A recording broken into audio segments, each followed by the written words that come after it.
étudie toute la biodiversité, les plantes, les animaux, les habitats naturels. Et on connaît très bien notamment ce qui vous intéresse aujourd'hui, qui sont les reptiles. Alors, qui est-ce qui a déjà vu un serpent? Waouh! Je suis impressionné.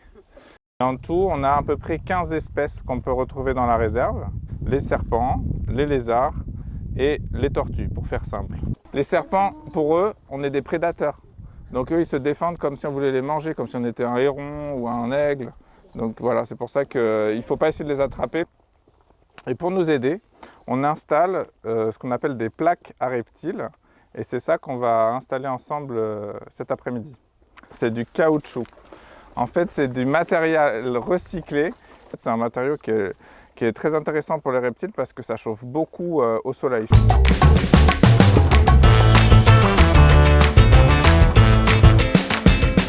Vous mettez des bâtons comme ça, là. Donc la semaine prochaine avec Delphine, vous allez pouvoir retourner les plaques et voir s'il y a des reptiles qui se cachent dessous.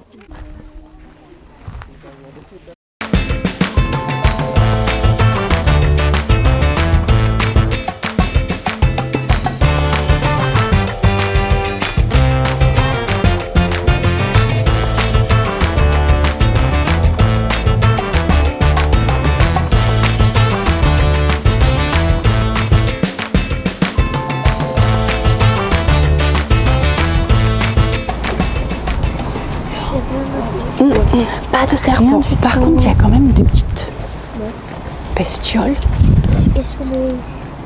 Ils viennent pas maintenant, ils viendront plus tard. Ça arrive tout le temps de rien trouver sous les plaques, puisque ça dépend du soleil, de la chaleur. S'il y a trop de soleil, les serpents ils vont pas se mettre en dessous, sinon ils vont cramer. Quand même offert un espace, un abri à ces serpents. Tout à fait. S'ils viennent pas maintenant, ils viendront plus tard. Peut-être qu'ils nous ont entendus venir aussi. Voici notre aire terrestre éducative. C'est une réserve naturelle. Avec des animaux. Où les animaux sont protégés. Et il faut faire attention à la nature. Il faut respecter les règles. Par exemple, ne pas fumer. Ne pas courir. Ne pas utiliser de moteur pas d'engin à moteur. Ne pas jeter ses déchets. Allait être construit prochainement sur la réserve.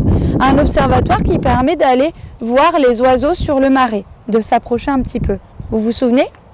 Cet observatoire, il n'est pas encore fait, mais on peut quand même participer à la réflexion de cet observatoire et donc réfléchir à ce qu'on pourrait mettre à l'intérieur si on doit créer un panneau d'information pour que les personnes, les visiteurs, et les petites règles de bonne conduite, puissent savoir les espèces qu'elles peuvent observer par exemple. Donc c'est à vous de décider tout ça, mais Delphine elle va être là pour vous aider et vous guider.